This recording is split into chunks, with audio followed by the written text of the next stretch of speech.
Hi friends, தெய்வமாக பார்த்தீங்கன்னா இந்த தென்னை மட்டையில் சூப்பராக தடுக்கு பின்னுவாங்க. இது எப்போ கடைசியாக கட்டினதுன்னு கேட்டிங்கன்னா, என்னோட கல்யாண சமயத்தில் ஒரு தடவை கட்டினாங்க. கிட்டத்தட்ட 7 வருஷம் ஆனதுனால எல்லாமே இத்து போய் கீழே விழுக ஆரம்பிச்சிருச்சு. இப்போதைக்கு பார்த்தீங்கன்னா தெய்வமாக வேலைக்கு போகிறதில்ல, என்னோட டெலிவரிக்காக லீவ் போட்டிருக்காங்க. சரி, இதை விட்டால் நல்ல டைம் கிடைக்காது, வேலைக்கு போனாலும் பின்ன முடியாது அப்படின்னு சொல்லி ஒரு நாளைக்கு ஒரு தடுக்காக எடுத்துகிட்டு வந்து பின்னிட்டு இருந்தாங்க. இவ்வளவு பின்னி முடிக்கிறதுக்கு கிட்டத்தட்ட ஒரு வார பக்கத்தில் ஆயிடுச்சு. நான் இனிமேல் இந்த வேலை கொஞ்சம் ஈஸின்னு நினச்சா, நான் பின்ன முடியவே மாட்டேங்குது. தெய்வமாக கையில எல்லாம் தென்னை மட்டை கிடிச்சு அங்கங்கே காயமாக இருந்துச்சு. இது மாதிரி சிங்கிளாக பின்னி உருட்டி வச்சிருவாங்க.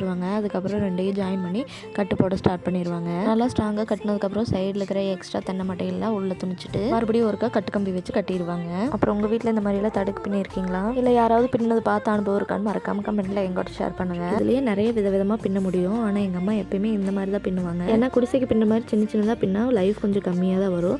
இது மாதிரி பின்னி வச்சுட்டா கிட்டத்தட்ட 7-8 வருஷம் அப்படியே இருக்கும். அப்புறம் என்னங்க, இந்த வீடியோ பிடிச்சிருந்தா சப்ஸ்கிரைப் பண்ணி சப்போர்ட் பண்ணுங்கள். நாளைக்கு நான் ஒரு வீடியோவில் மீட் பண்ணல. அது வரைக்கும் பாய். தேங்க்ஸ் ஃபார் வாட்சிங்.